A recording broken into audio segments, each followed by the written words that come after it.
እንደዚህ ይላል በኢየሩሳሌም መካከል መድኃኒትን አደርጋለሁ ይላል ኢዩኤል። እንደገና የፈውስ ፕሮግራም የሪቫይቫል ፕሮግራም ይነሳል እያላችሁ ነው እግዚአብሔር። ዝም ብለሽ ወልሽ ኖርሽ ምን ይጠበስ ንገሩኝ እስቲ። በገንፎ ተጀምራ በንፍሮ ለምታልቅ ሕይወት ያም ገንፎውንም ንፍሮንም እናንተ ላትበሉ ሰው ነው የሚበላላችሁ። አንድ ነገር መሆን አለበት። ተራ ሴቶች ሆናችሁ ከምታልፉ የእግዚአብሔር ክብር በእናንተ ላይ መጥቶ ወንድሜ ቸርች አርፍዶ መጥቶ ቀድሞ የሚወጣ ሕዝብ የእግዚአብሔር ሕልውና ያልገባው ከእንደዚህ ጋር ጭቅጭቅ የለም። ዛሬ የሆነ ነገር ይወርድብሃል። ተናግሮኝ ነው የመጣሁት። በስሜ የተጠራው ሕዝብ ራሱን አዋርዶ አጥብቆ ቢጸልይ ፊቴም ቢፈልግ እኖ ከክፉ መንገዱ ቢመለስ እሰማዋለሁ፣ ኃጢአቱን ይቅር እላለሁ፣ ምድሩን እፈውሳለሁ። ፈውስ ከትዳርሽ ይጀምራል፣ ከልጆች ይጀምራል፣ ከምድራችን ኢትዮጵያ ይጀምራል። አፍሪካ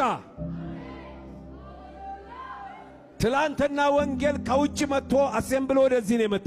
አሁን ከኢትዮጵያ ወደ አሜሪካ ወደ አውሮፓ የሚሄድበት ዘመን እየመጣ ስለሆነ ዴካ ሼካባ በሉሲ ኢየሱስ የድራማ ቲያትር በነገራችን ላይ ክርስትና ሲያረጅ ሃይማኖት እንደሚሆን ታውቃላችሁ። ሃይማኖት ሲያረጅ ባህል ይሆናል። ባህል ሲያረጅ ደግሞ ጣዖት ይሆናል። ዛሬ ጣዖት ነው ወጋሁት። ያ የልጅነታችን እሳት ስለሱ ተናግረሽ እንኳን ሲጠሉሽ ቤት ሲደበድቡ እንኳን ኢየሱስ ጌታ ነው የሚያሰኘው ያ ቅባት በሉስ በአፋችሁ ይሄ እሳት ይግባ። አስቡ ዕዳ አለብን። የአሜሪካኖች የአውሮፓ ወንጌል ሊሰብኩን እዚህ መጥተዋል። ዛሬ እነሱ ምድር ጨልመዋል። እንደገና በኢትዮጵያ በአፍሪካ ምድር ላይ ዓይን ያላየው ጆሮ ያልሰማ በሰው ልብ ያልነበረ ንቅናቄ ሊጀምር ነው አለኝ ጌታ።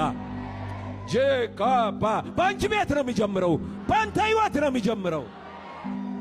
ሃሎ ቱሪስቶች ቀይ ቀበሮ ለማየትና ሕንፃ ግንብ ለማየት የመጡበትን ዘመን ያህል አሁን በቅርብ እውነት ነው የምነግራችሁ እግዚአብሔር በዛች ምድር አለ ብለው